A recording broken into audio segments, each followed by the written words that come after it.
My stepson is bothered that I'm his stepfather because his real father is in prison, but if he likes him so much, then he should go live with him.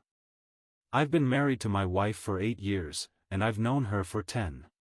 We have a good marriage, and I was sure I wanted to marry her just a couple of months after we started dating. If it had been up to me, we would have married 10 years ago. But she had a son from a previous relationship, and she wanted to make sure about me, and about integrating her son, Stuart, into our relationship. I understood where she was coming from, and I loved her, and that was a huge factor in our relationship, so I waited and waited for her to feel ready, and I did it without a single complaint. My wife's relationship with Stuart's father, let's call him Lost Cause for the sake of this post, because that's what he really is, was tumultuous, to say the least. They had an on-and-off relationship for years. When she was at a very low point in her life and ended up pregnant with Stuart, she realized it was time to get her act together, otherwise, she would condemn her son to the same life she and her father had lived. Lost Cause is addicted to crack, simple as that. He always has been. He tried to get my wife into it, but she always resisted, and that used to be their biggest source of conflict. She says she loved him and had known him long before he dove into that hellhole he never came out of, so she always tried to pull him out, and that infuriated Lost Cause to no end because he hated being disciplined or told what to do. So he tried to drag my wife into the same mess, mostly to get her off his back. Yes, he was a complete disaster, and honestly, I don't even know how my wife made it as far as she did. Anyone else in her situation would have collapsed like a house of cards. Anyway, she resisted the entire relationship, and when she became pregnant, she knew she had to distance herself from that garbage. According to her, she still hoped that once Lost Cause found out he was going to be a father, he would get his life together. Now she laughs at herself for believing this, but at the time, she truly thought that once he knew he was going to be a dad, the responsibility and the seriousness of it would make him quit and step up. Sadly for her, but fortunately for me, he lived up to his name. The moment he found out she was pregnant, he disappeared and ghosted her. She tried to contact him during the first months of the pregnancy, but soon realized he was gone for good. She gave birth, did not put Lost Cause's name on the certificate, and raised Stuart alone for the first 7 years. A couple of months after Stuart was born, she found out Lost Cause had been arrested, and for the next several years he went in and out of jail. She, on the other hand, worked very hard and removed herself from that life because she didn't want Stuart to grow up in the same environment. When he was 7, she met me, and the rest is history. All of this background is necessary for the main incident that happened. I wanted to emphasize the fact that, essentially, I am the only father figure Stuart has ever had, especially in any permanent sense of the word. Which brings us to what happened a few days ago, the big issue between my stepson and me. When things started getting serious between my wife and me, she made it clear that her number one priority would always be Stuart and that it was her job to take care of him. I told her I understood and that I would help however I could, and I did. It's a shame that circumstances have now forced me to withdraw all that help. But again, Stuart is old enough, and he brought this on himself. Stuart is about to go to college next year, but over the last few months he has been going through a phase my wife and I call angsty teenage years. He would come home late, be short with us, and things like that. We tried talking to him about it, even suggested therapy because he wouldn't tell us what was wrong. But he wasn't open to anything. I won't deny it, it was annoying, but I think all kids act this way at least once in their lives. I used to be the same with my own father, so I chalked it up to normal teenage behavior. Little did I know that this behavior was hiding something much more spiteful, and frankly, much more devastating than I had imagined. The angsty teenage phase turned into something else a few days ago. Stuart was being a brat about something again, and my wife was in a bad mood because even she couldn't tolerate it anymore. It was way beyond normal teenage attitude. It was a bad day for everyone, and so we all exploded. He was about to go out again. He had been going out almost every day after school, and when his mother asked where he was going, he would shrug and ignore her. We assumed he was just going to see his girlfriend and didn't want to tell us. We know her and her family, they're good people. That day he was about to leave again, but my wife objected. She said there was a storm warning and she wouldn't let him go out in that weather. He exploded and talked back, which isn't typical for him. He's more of the silent ignoring type. My wife was already in a bad mood. So he talked back, and the two of them got into a pretty nasty verbal argument. He said he was leaving whether she liked it or not, and that he didn't like the way she was trying to control his life. My wife told him he wasn't going anywhere because he was still a minor and she decided whether he was allowed to leave the house or not. They were both yelling, and I know that when both mother and son are angry, neither of them stops easily. And then came the low blow. Stuart called his own mother a slut. My wife was too stunned to speak, and I was simply furious. No, you do not talk to my wife like that, much less to your own mother, not in front of me. I'm sorry, but I was raised with different values, and I was not going to let that pass so easily. I stepped in immediately and told him to apologize right that moment, and that I wasn't going to let him talk about anyone like that. At that point the three of us were essentially yelling at each other, driving everyone insane. I told him we had been extremely lenient with him, that we had tolerated his behavior for too long, and that did not mean we approved of it or that we were letting him turn into a horrible human being. He needed to control his mouth and his temper. I told him he was grounded for talking to his mother that way and that we needed to have a serious conversation about his attitude because I would not tolerate that in my house. And that's when he said I had absolutely no right to punish him because I wasn't his real father. I was just some man his mother married to secure her future. But he knew who his real father was, and he would listen to his real dad, not to a nobody like me. He said this and stormed out, and my wife and I just looked at each other as if a truck had hit us straight in the face. We had never heard him talk about his biological father, ever. He came back the next day. Nobody knows where he spent the night or how he stayed safe during the storm, but he locked himself in his room all day. I didn't speak to him and my wife didn't either, because we were both still a little angry with him. We never expected things to turn out like this, and my wife hadn't raised him to be this kind of person. Obviously he knew I wasn't his biological dad, but he had never mentioned lost cause as far as I could remember. We thought he was just a teenager choosing his words carefully to hurt us. I don't know what exactly has been going on with him, but I do know that whatever it was, it's no excuse to behave the way he did.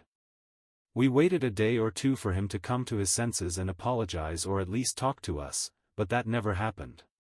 So I knew it was time to set things straight with the young man. I called him into my room, and even then he had the audacity to walk in like he was still furious at us. I knew what was coming, but I still thought I should give him a chance to apologize. I asked him if he had anything to say to me or to his mother. My wife was there when this happened. I never make unilateral decisions when it comes to Stuart. I want to clarify that before Reddit jumps on me. He said nothing for a while, and then, in an arrogant tone, told us that if we didn't have anything to say, we should let him go because he had better things to do than look at us all day. That was it.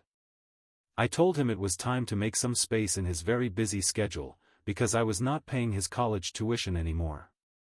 Now, Stuart may be a brat, but he's also a very smart kid, and I know he'll go far if he doesn't ruin his own life.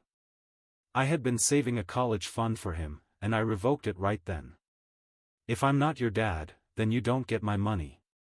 I also told him that I had planned to adopt him before his 18th birthday, but if he really wanted to be loyal to his real dad, who is a deadbeat and hasn't shown up in 17 years, then he was more than welcome to do that. It was like all the color drained from his face. He looked at his mom to step in, but my wife said that at the end of the day, it was my money and I had every right not to give it to him. He was the one who said I wasn't his dad, and my wife said that if she were in my position she'd do the same. I think that knocked some sense into him, but he was too egotistical to admit anything. He doubled down and said he never thought I'd be someone with such a fragile masculine ego that I would torpedo his entire future just because he had the guts to face the truth and admit I wasn't his father. I responded, "Fine, then go live with your father. I don't need a spoiled teenager in my house." I'm not going to tolerate some insolent kid who lives under my roof disrespecting me and whining, "You're not my real dad." He kept being a brat, and my wife had enough.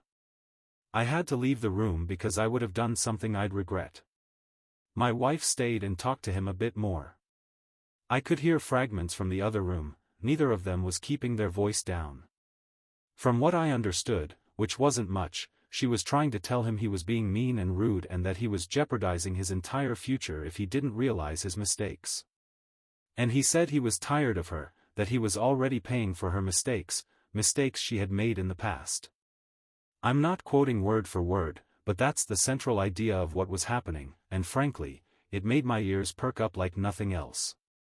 I knew at that moment, without a shadow of a doubt, that something was going on with him, something serious, and I can't shake the feeling that it has something to do with lost cause. My wife never told him much about his father, and he never really asked. He had been told that his biological father had taken off, never to be seen again, and that he wasn't someone who would be a good influence in his life. But with what he said during the argument, and his shady behavior, I can't help feeling that maybe, just maybe, he got in contact with lost cause, and that's why all of this is happening.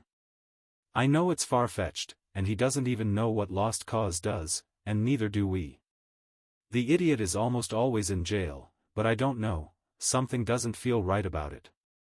Maybe lost cause reached out to him, though that's very unlikely, he doesn't give a damn about his son. But if Stuart reached out to him, and he truly thinks that's his real father, then I have no problem packing his things and sending him to live with him. I know that ultimately it's my wife's decision what to do with her son, but at this point even she seems tired of all this. She already raised him almost to adulthood, trying to keep him away from that man, from his toxicity, and he willingly chose that anyway. So maybe experiencing it firsthand might help him see things the way we see them. Edit. It's not my place to tell Stuart his biological father's story. That's his mother's job. Everything I know is secondhand from my wife, so there's nothing I can really tell him. Either way, I think telling him that his father left and didn't stay in contact for years is enough. If he still prefers his biological father over his mother or me, telling him that the man has been in jail or whatever doesn't seem like it would make much difference. That's how I see it. If my mother had told me my dad didn't want me and left, I think he'd be the last person in the world I'd ever look for. Update 1. My gut feeling was right, although to be honest, based on the way he was talking, it was pretty obvious. Now we have confirmation, he has been in contact with lost cause. After the fight I mentioned in my last post, my wife grounded Stuart for 2 weeks. He protested a bit but accepted it, and that's when we decided to strike. I told my wife what I was thinking, that he might be in contact with lost cause, and she said she feared the same, but had no idea what to do about it. So we did the only thing we could, talk to him. It went better than expected at first, but then he revealed what was happening, and that part was not so good. So we went to his room and asked to talk, and when he said yes, my wife told him she had protected him for too long and wanted him to know the truth about his life and his father. He looked a bit uninterested, but she insisted. She told him that she and Lost Cause met when they were both very young, but gradually he fell into drug addiction, and this was also when I learned new things about him. At first the drug use was small, and every time she tried to get him to stop, he would say everyone does it and it was no big deal.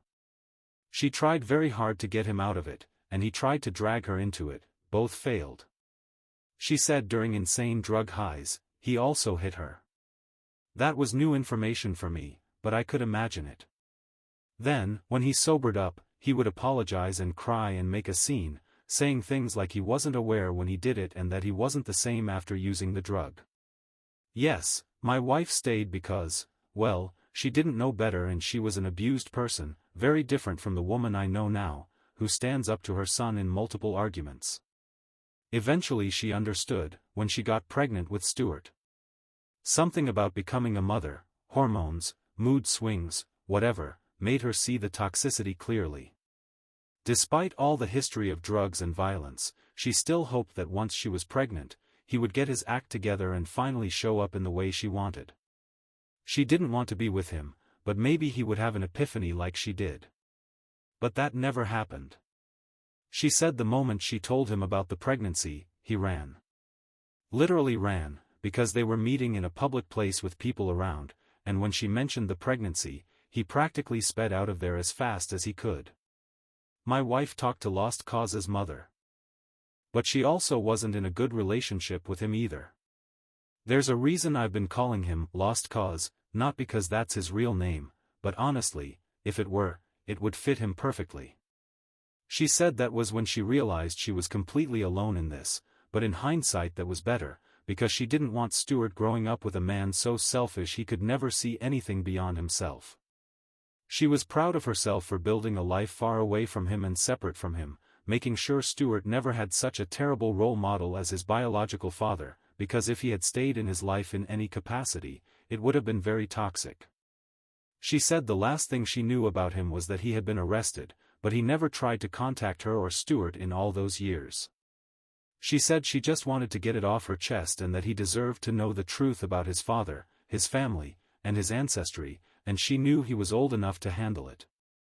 Out of everything, the part about Lost Cause not wanting anything to do with him was the only thing Stuart already knew. He never saw him in his life, he didn't know about the drugs, the arrests, and the abuse toward his mother until recently. We could see Stuart thinking about everything we told him. He was very quiet while his mother talked. After a few minutes, he said he had contacted Lost Cause. That's how we were able to fill in some blanks about his father's life during these years. But before that, Stuart had taken an online ancestry DNA test with some of his friends for fun, and that's when he discovered he had a half-brother who is 3 years older than him. He thought a lot before reaching out to him. Let's call the half-brother James, but curiosity got the better of him. James and Stuart met and got along, and then James introduced him to Lost Cause. Apparently, Lost Cause had been involved in James's life from the beginning, and James was convinced that Lost Cause didn't know Stuart existed, because otherwise, there was no way he would have abandoned his son. It's important to mention that even James is a drug addict, and Stuart realized that after just a few meetings with him. So James took Stuart to meet Lost Cause. Lost Cause acted completely shocked, saying he never knew that bitch, my wife, had given birth, and that he couldn't believe she hid it from him, knowing perfectly well that all he ever wanted in life was to have a family.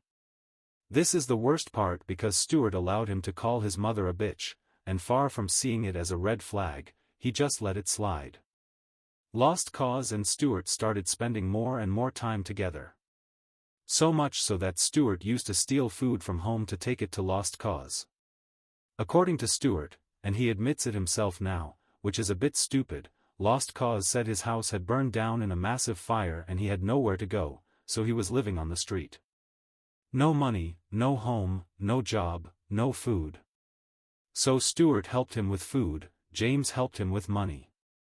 Stuart knew James was a drug dealer, but their whole story was twisted to make it seem like James only did it out of love for his homeless father who deserved the best in the world.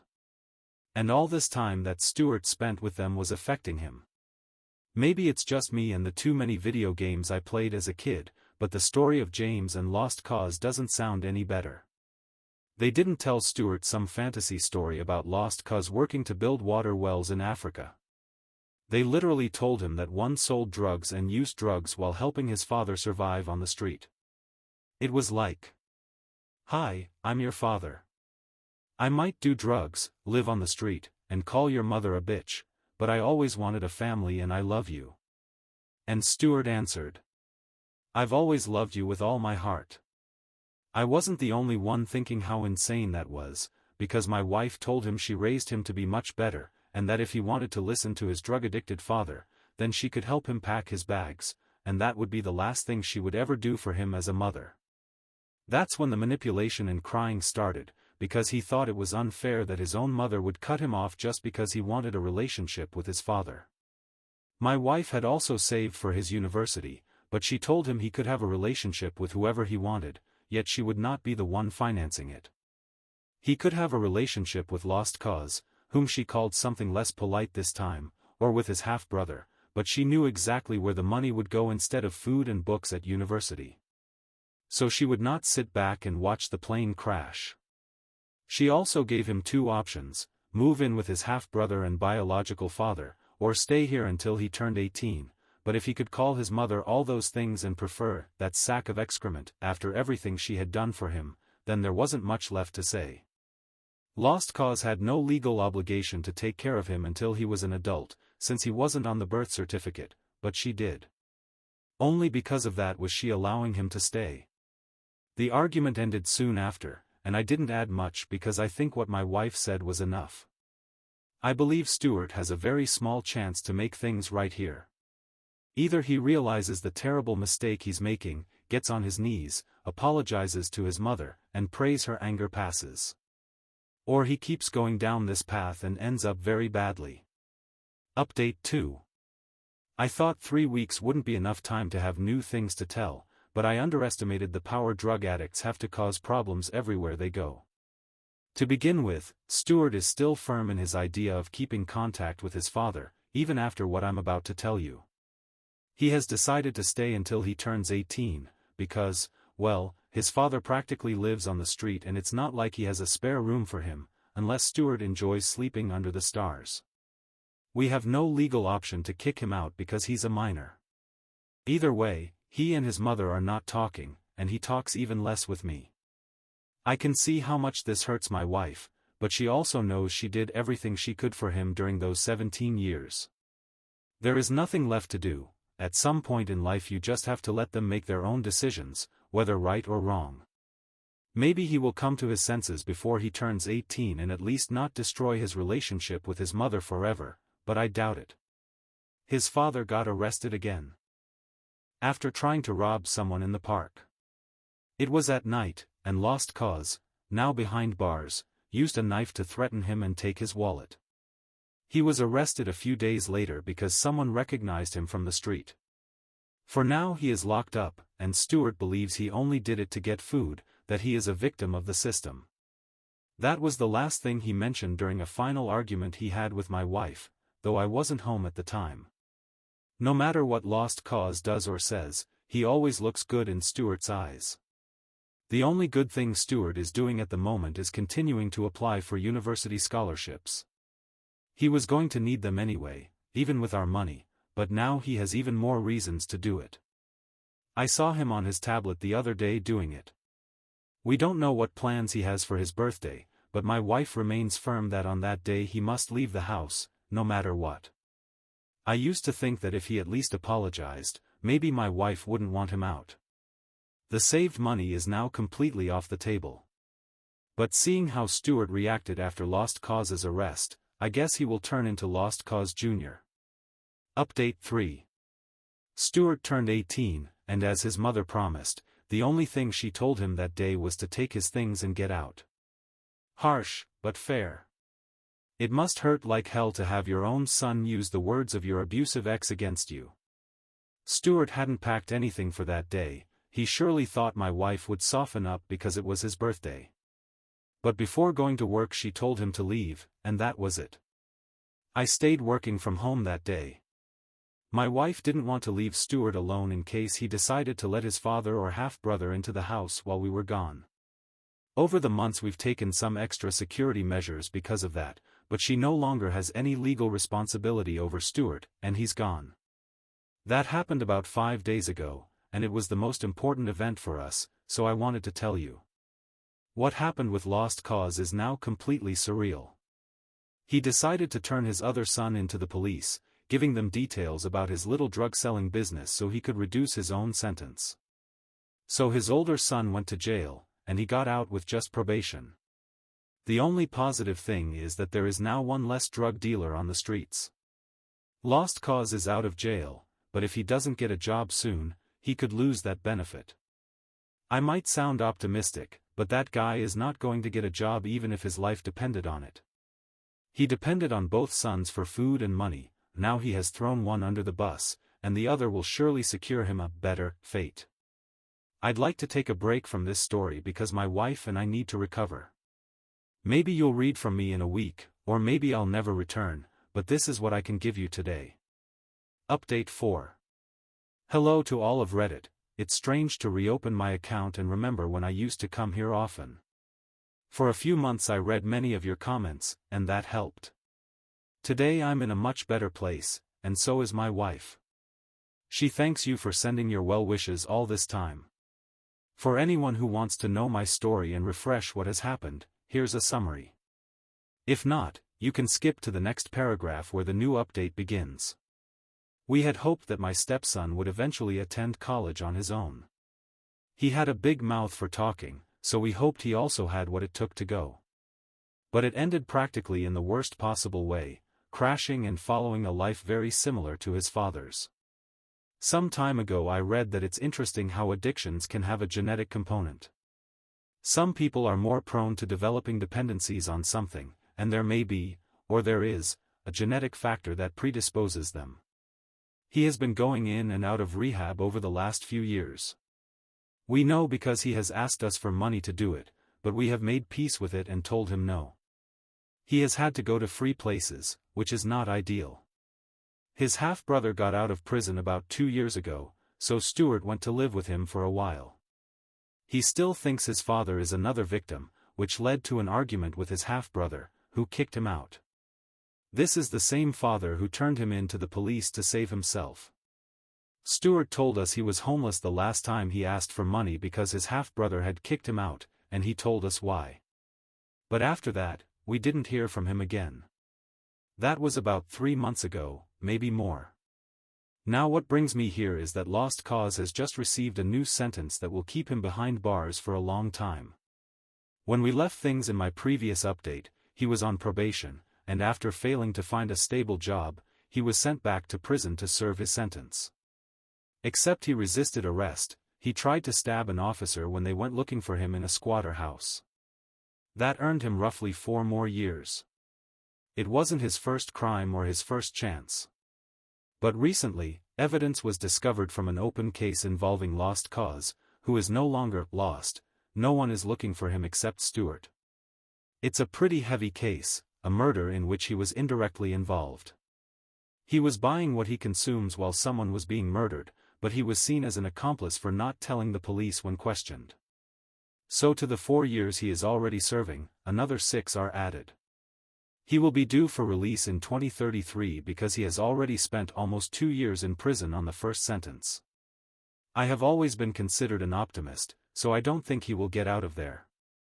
There are many things against him right now. He is still an addict, but even worse, there doesn't seem to be any possibility of reintegration into society. As for my stepson, I don't know. But he is following the same path as his half-brother and father, so I wouldn't put my hopes on that.